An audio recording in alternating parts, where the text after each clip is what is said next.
नमस्कार दोस्तों हमारे सामने कक्षा 8 की रुचिरा पाठ्य पुस्तक है और इस कक्षा में हम द्वितीय पाठ यानी पाठ 2 पढ़ेंगे, जिसका नाम है बिलस्य वाणी न कदापि में श्रुता। बिलस्य यानी गुफा की, वाणी यानी आवाज, न नहीं, कदापि यानी कभी भी, में यानी मेरे द्वारा, श्रुता यानी सुनी गई है। गुफा की आवाज कभी भी मेरे द्वारा नहीं सुनी गई है, मतलब मैंने कभी भी गुफा को बोलते हुए नहीं देखा। प्रस्तुत पाठ संस्कृत के प्रसिद्ध कथा ग्रंथ पंचतंत्र के तीसरे तंत्र काकोलुकियम से लिया गया है। पंचतंत्र के मूल लेखक हैं विष्णु शर्मा और इस पंचतंत्र में जितनी भी कहानियां हैं उन सभी के पात्र पशु पक्षी हैं। आइए अब हम इस पाठ को पढ़ना प्रारंभ करेंगे। कस्मिंश्चित् वने खरन खरः नाम सिंहः प्रतिवसति स्म। कस्मिंश्चित् यानी किसी, वने जंगल में, खरन खरः नाम यानी खरन खर नाम का, सिंहः शेर, प्रतिवसति स्म यानी रहता था, सह यानी वह, कदाचित यानी किसी अपेक्षा से, इतस्ततः यहाँ वहाँ, परिभ्रमण यानी घूमते हुए, क्षुधार्तः यानी भूख से व्याकुल, न नहीं, किंचिदपि किंचित प्लस अपि यानी कुछ भी, आहारम यानी आहार, भोजन, प्राप्तवान यानी प्राप्त किया। वह किसी अपेक्षा से यहाँ वहाँ घूमता हुआ, भूख से व्याकुल, थोड़ा सा भी भोजन प्राप्त नहीं किया। ततः सूर्यास्त समये, ततः यानी उसके बाद, सूर्यास्त समय यानी सूर्य अस्त होते समय, मतलब शाम के समय, एकाम महतीम गुहाम दृष्टवा, एकाम एक, महतीम बहुत बड़ी, गुहाम गुफा को, दृष्टवा यानी देख करके, सह अचिंतयत, सह यानी उसने, शेर ने, अचिंतयत यानी सोचा, नूनम एतस्याम गुहायाम रात्रौ कोपी जीवः आगच्छति। नूनम यानी निश्चित ही, एतस्याम गुहायाम यानी इस गुफा में, रात्रौ यानी रात्रि में, कोअपि कह प्लस अपि यानी कोई भी, जीवः जीव, आगच्छति यानी आता है। उसने सोचा कि निश्चित ही इस गुफा में रात में कोई जीव आता है। अतः यानी इसलिए, अत्रैव यहाँ ही, निगूढ़ो भूत्वा यानी छुप करके, तिष्ठामि मतलब बैठता हूँ। उसने सोचा कि निश्चित ही इस गुफा में रात में कोई ना कोई जीव आएगा, इस कारण से यहीं छुप करके बैठता हूँ। एतस्मिन् अंतरे गुहायाः स्वामी दधिपुच्छः नाम शृगालः समागच्छत। एतस्मिन् अंतरे यानी इतने समय में, इसी बीच में, गुहायाः स्वामी गुफा का स्वामी, दधिपुच्छ नाम शृगालः यानी दधिपुच्छ नाम का सियार, समागच्छत यानी आया। सह च यावत पश्यति, स यानी वह, च यानी और, यावत पश्यति यानी जहां तक देखता है, तावत यानी वहां तक, सिंह पद पद्धति यानी शेर के पैरों के निशान, गुहायाम प्रविष्टा दृश्यते यानी गुफा में प्रवेश करते हुए दिखाई देते हैं। न च बहिरागता, न यानी नहीं, च और, बहिरागता यानी बाहर आते हुए, मतलब बाहर आते हुए नहीं दिखाई देते हैं। दधिपुच्छ नाम का शियार जब देखता है तो उसे दिखाई देता है कि शेर के पैरों के चिन्ह गुफा के अंदर जाते हुए तो दिख रहे हैं, लेकिन बाहर आते हुए नहीं दिख रहे हैं। शृगालः अचिंतयत यानी सियार ने सोचा, अहो विनष्टो अस्मि, अहो विनष्टो अस्मि, विनष्टः प्लस अस्मि मतलब मैं तो मारा गया, मैं तो बर्बाद हो गया। नूनम अस्मिन् विले सिंहः अस्ति इति तर्कयामि। नूनम निश्चित ही, अस्मिन् विले यानी इस गुफा में, सिंहः शेर, अस्तीति अस्ति प्लस इति, अस्ति यानी है, इति यानी यह, तर्कयामी यानी सोचता हूं, निश्चित ही इस गुफा में शेर है ऐसा मैं सोचता हूं। तत् किम करवाणी, तत् तो, किम क्या, करवाणी यानी करूं, तो मैं क्या करूं। एवं विचिन्त्य, एवं यानी इस प्रकार, विचिन्त्य यानी सोच करके, दूरस्थ यानी दूर से, रवम कर्तुम आरब्धः, रवम यानी आवाज, कर्तुम प्लस आरब्धः यानी करना आरंभ कर देता है, दूर जाकर के और आवाज करना आरंभ कर देता है।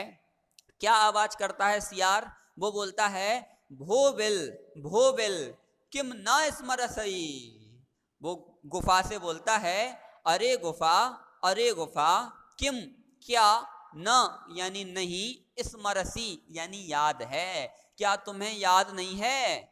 यन मया त्वया सह समय कृतोस्ति, यन मया यह दो शब्दों का मेल है, यत प्लस मया, यत यानी कि, मया यानी मेरे द्वारा, त्वया सह यानी तुम्हारे साथ, समय यानी शर्त, कृतो अस्ति यानी की गई है।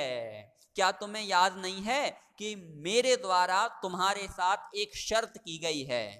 यत की, यदा हम, यदा प्लस अहम, यदा यानी जब, अहम यानी मैं, बाह्यतः यानी बाहर से, प्रत्यागमिष्यामि, प्रति प्लस आगमिष्यामि यानी वापस आऊंगा, तदा यानी तब, त्वम तुम, माम यानी मुझको, आकार इष्यसि यानी पुकारोगी।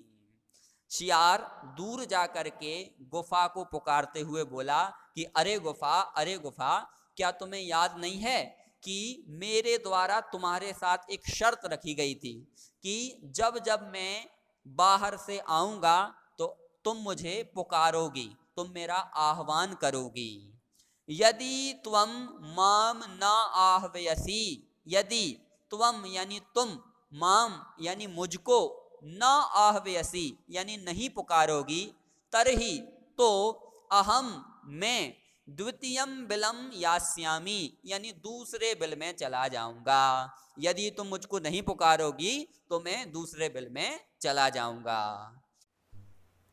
अथ एतत् छुत्वा सिंह अचिंतयत, अथ इसके बाद, एतत् छुत्वा यह दो शब्दों का मेल है, एतत् प्लस श्रुत्वा यानी यह सुन करके, सिंह शेर, अचिंतयत यानी सोचता है, नून मेषा गुहा स्वामिनः सदा समाहवानम करोति। नून मेषा यह दो शब्दों का मेल है, नूनम प्लस एषा, नूनम यानी निश्चित ही, एषा यह, गुहा गुफा, स्वामिनः यानी स्वामी का, मालिक का, सदा हमेशा, समाहवानम करोति यानी आह्वान करती होगी, पुकारती होगी।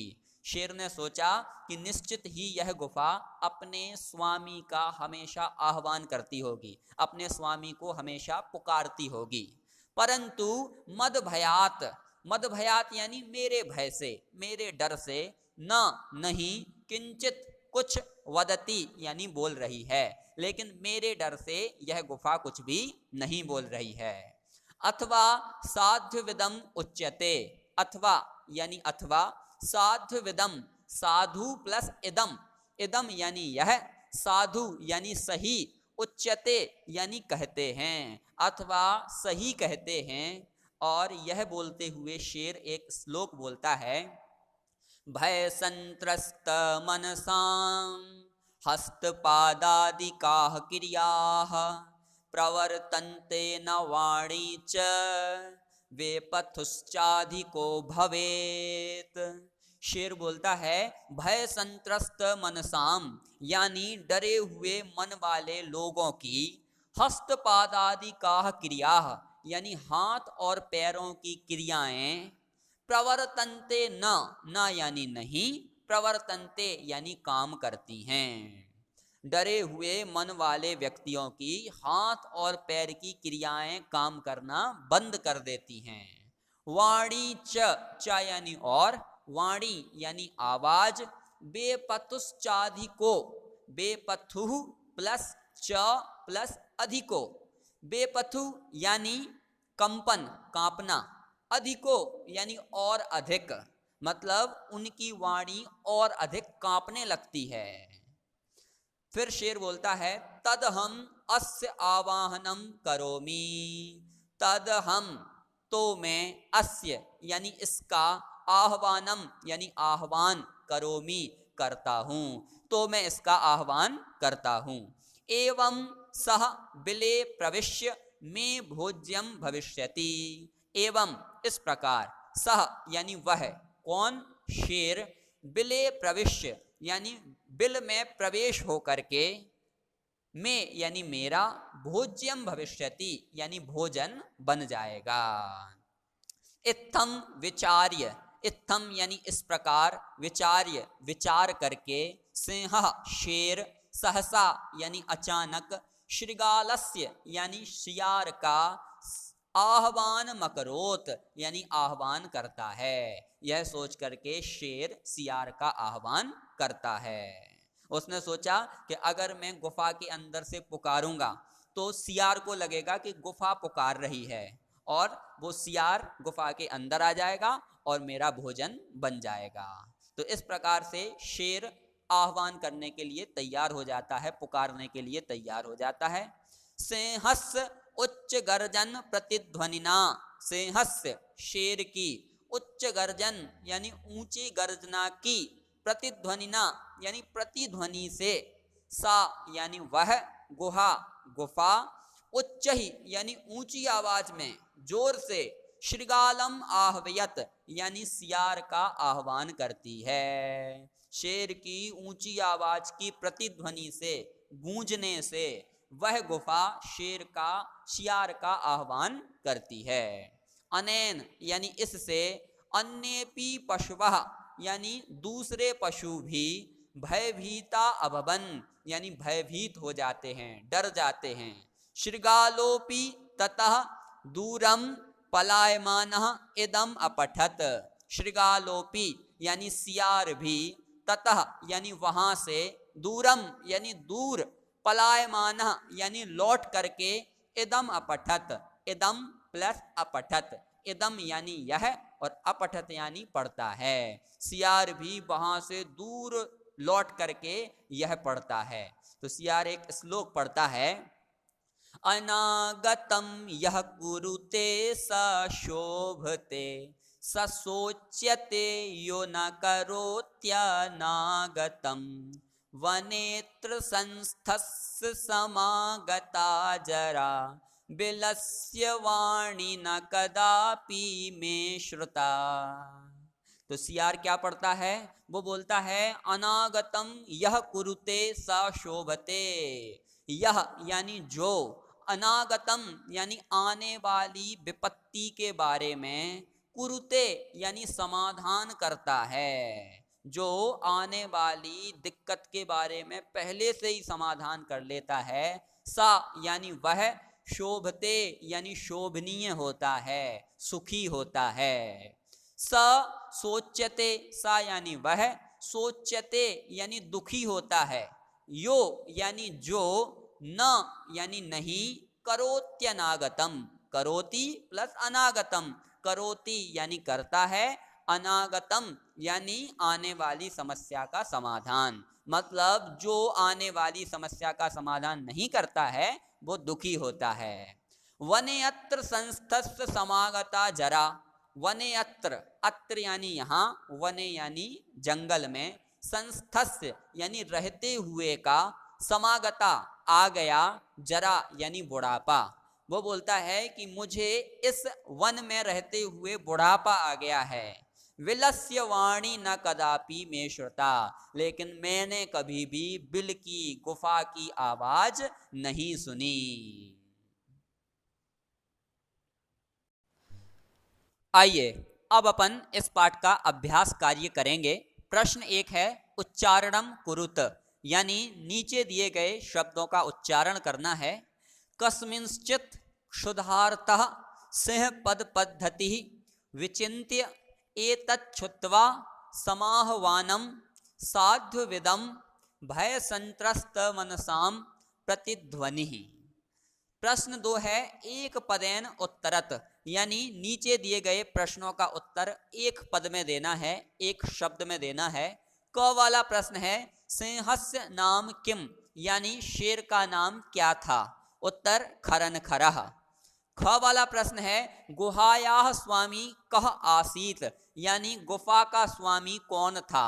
उत्तर दधिपुच्छः। अगला सिंहः कस्मिन् समये गुहायाः समीपे आगतः, यानी शेर किस समय में गुफा के पास आया? उत्तर सूर्यास्त समय, यानी सूर्य अस्त के समय में।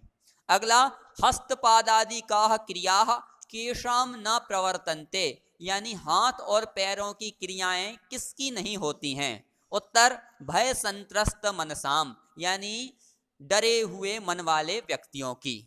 अगला गुहा केन प्रतिध्वनिता, यानी गुफा किससे गूंजने लगी?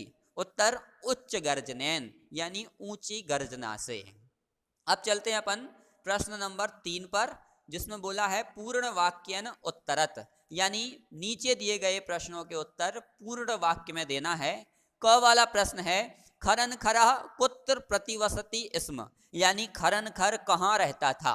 उत्तर खरन खरह कस्मिंश्चित वने प्रतिवसति स्म, यानी खरन खर किसी वन में रहता था। अगला महतीम गुहाम दृष्टवा सिंह किम अचिंतयत, यानी बड़ी गुफा को देख करके शेर ने क्या सोचा? उत्तर महतीम गुहाम दृष्टवा सिंह अचिंतयत नूनम एतस्यां गुहायां रात्रौ कोपि जीवः आगच्छति अतः अत्रैव निगूढ़ो भूत्वा तिष्ठामि। बड़ी गुफा को देखकर शेर ने सोचा कि निश्चित ही इस गुफा में रात्रि में कोई जीव आएगा, इसलिए यहीं छुप करके बैठता हूं। अगला श्रृगालः किम अचिंतयत, यानी शियार ने क्या सोचा था? उत्तर श्रृगालः अचिंतयत, यानी सियार ने सोचा अहो विनष्टोस्मि, अरे मैं तो मारा गया। नूनम अस्मिन् विले सिंहः अस्ति इति तर्कयामि, निश्चित ही इस गुफा में शेर है ऐसा मैं सोचता हूं। तत् किम करवाणी, यानी अब मैं क्या करूं? अगला श्रृगालः कुत्र पलायितः, यानी सियार कहां पर लौट गया?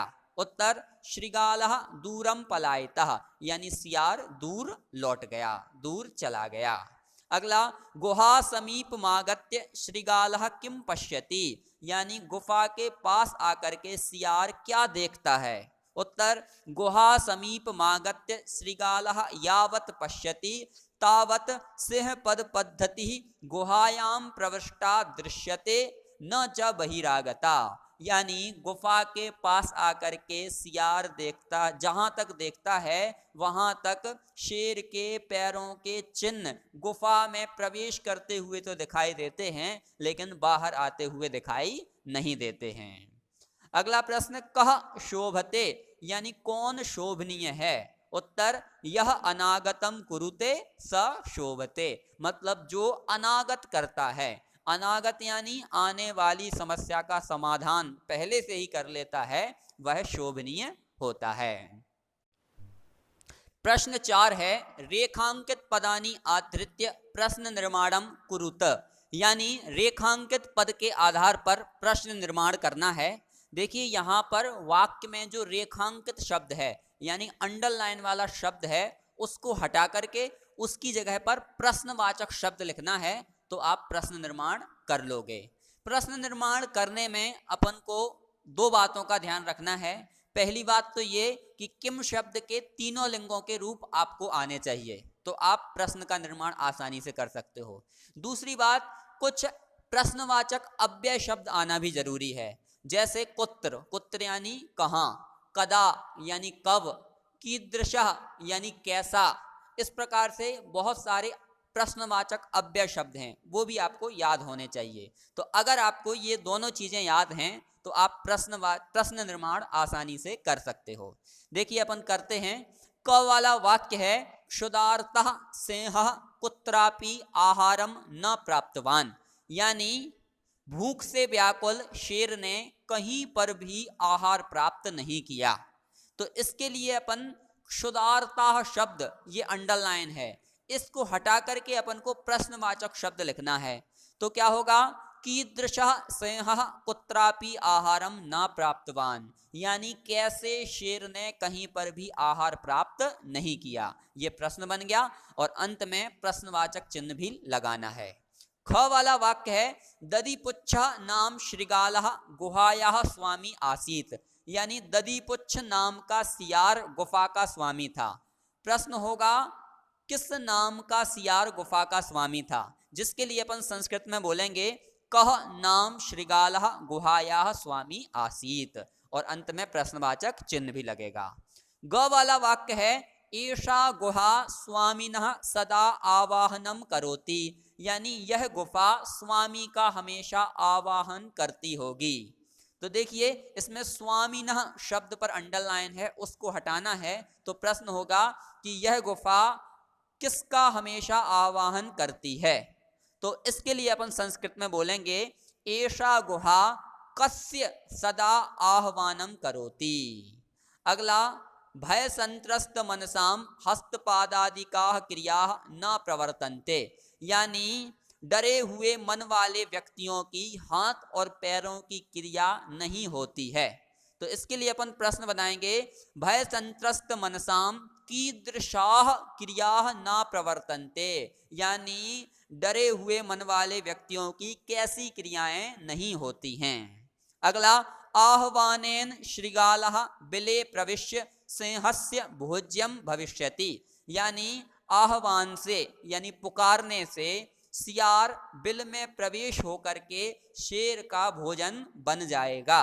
तो प्रश्न होगा कि आह्वान से सियार किसमें प्रवेश होकर के शेर का भोजन हो जाएगा, जिसके लिए अपन संस्कृत में बनाएंगे आह्वानेन श्रृगालः कस्मिन् प्रविश्य सिंहस्य भोज्यम भविष्यति।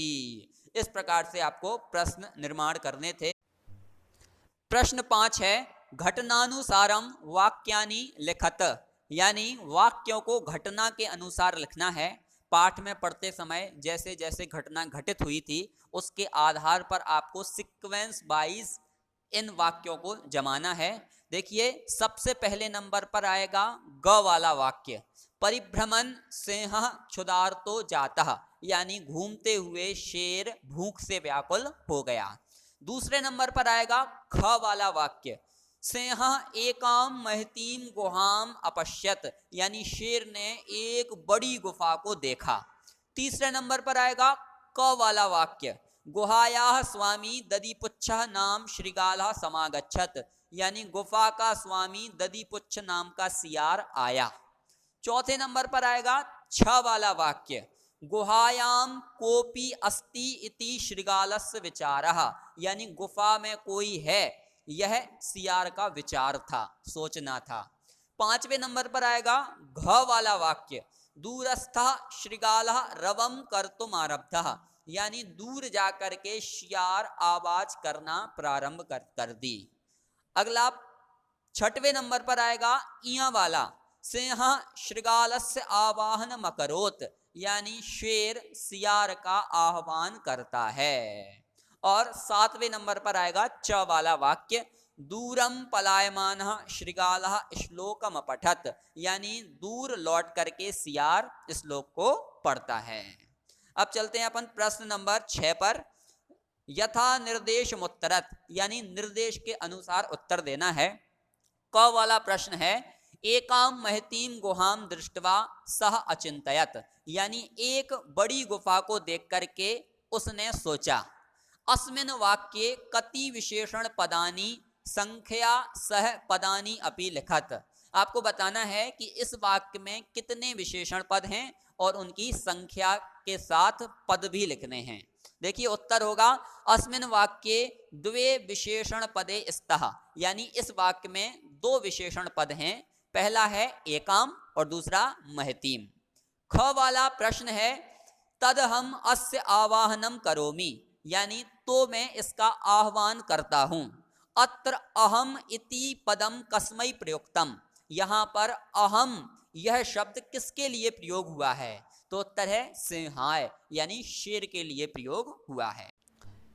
ग वाला प्रश्न है यदि त्वम माम न आह्वयसि, यदि तुम मुझको नहीं पुकारोगी। अस्मिन् वाक्ये कर्तृपदम किम, मतलब इस वाक्य में कर्तृपद कौन सा है? तो उत्तर है त्वम। इस वाक्य में जो त्वम है वो कर्तृपद है।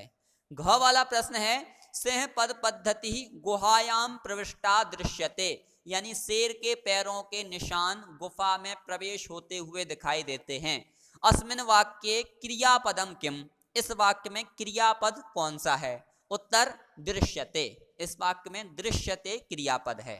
अगला प्रश्न है वनेत्र संस्थस्य समागता जरा, अस्मिन् वाक्ये अव्यय पदम किम, यहां वन में रहते हुए का बुढ़ापा आ गया, इस वाक्य में अव्यय पद कौन सा है? तो उत्तर है अत्र। इस वाक्य में अत्र यह अव्यय शब्द है। अब चलते हैं अपन प्रश्न नंबर 7 पर, जिसमें बोला है मंजूषातः अव्यय पदानी चित्वा रिक्त स्थानानि पूरयत, यानी मंजूषा में से अव्यय पद चुन करके रिक्त स्थान की पूर्ति करनी है।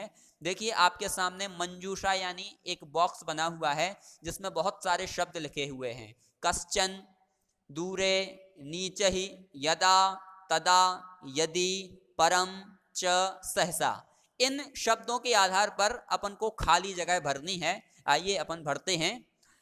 एकस्मिन् वने कश्चन व्याधः जालम विस्तीर्य दूरे स्थितः। एकस्मिन् वने यानी एक जंगल में, कश्चन यानी कोई, व्याधा यानी शिकारी, जालम विस्तीर्य यानी जाल बिछा करके, दूरे स्थितः यानी दूर जा करके स्थित हो गया, दूर चला गया। क्रमशः यानी क्रमशे, आकाशात सपरिवारः कपोतराजः नीचहि आगच्छत। आकाशात यानी आकाश से, सपरिवारः यानी परिवार सहित, कपोतराजा यानी कबूतर का राजा, नीचहि यानी नीचे की तरफ, आगच्छत यानी आया। यदा कपोताः तंडुलान अपश्यन् तदा तेषाम लोभो जातः। यदा यानी जब, कपोताः यानी कबूतर, तंडुलान यानी चावलों को, अपश्यत यानी देखा, जब कबूतरों ने चावलों को देखा, तदा तेषाम लोभ हो जाता, तदा यानी तब, तेषाम यानी उन सभी को, लोभ हो जाता यानी लोभ आ गया, लालच आ गया। परम राजा सहमतः नासीत, परम परंतु, राजा सहमतः यानी सहमत, नासीत यानी नहीं था, परंतु राजा सहमत नहीं था। तस्य युक्ति ही आसीत, तस्य यानी उसकी, युक्ति यानी युक्ति, तर्क, सोच, आसीत यानी थी। यदि वने कोपी मनुष्यः नास्ति, यदि वने यानी जंगल में, कोपी यानी कोई भी, मनुष्यः नास्ति यानी मनुष्य नहीं है, कुतः यानी कहाँ से, तंडुलान यानी चावल, संभवः यानी आए। अगर वन में कोई भी मनुष्य दिखाई नहीं दे रहा है तो फिर ये चावल कहाँ से आए? यह शेर ने, यह राजा ने सोचा। परम राज्ञः उपदेशम अस्वीकृत्य कपोताः तंडुलान खादितुं प्रवृत्ताः जाले च निपतिताः। परम परंतु, राज्ञः यानी राजा के, उपदेशम यानी उपदेश को, आज्ञा को, अस्वीकृत्य यानी अस्वीकार करते हुए, कपोताः यानी कबूतर, तंडुलान खादितुं प्रवृत्ताः यानी चावल को खाने में जुट गए, जाले यानी जाल में, च यानी और, निपतितः यानी फंस गए और जाल में फंस गए।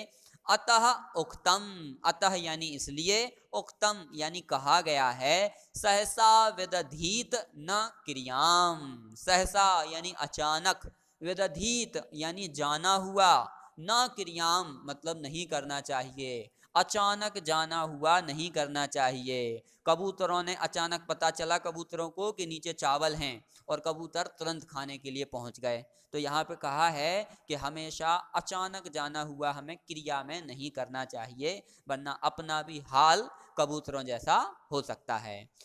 तो इस प्रकार से अपन ने ये पाठ पढ़ा और इस पाठ का अभ्यास कार्य किया। इस पाठ से संबंधित अगर आपके मन में कोई भी प्रश्न हो तो उनको कमेंट्स बॉक्स में लिख करके बता सकते हैं। मैं उसका उत्तर देने की कोशिश करूँगा। धन्यवाद।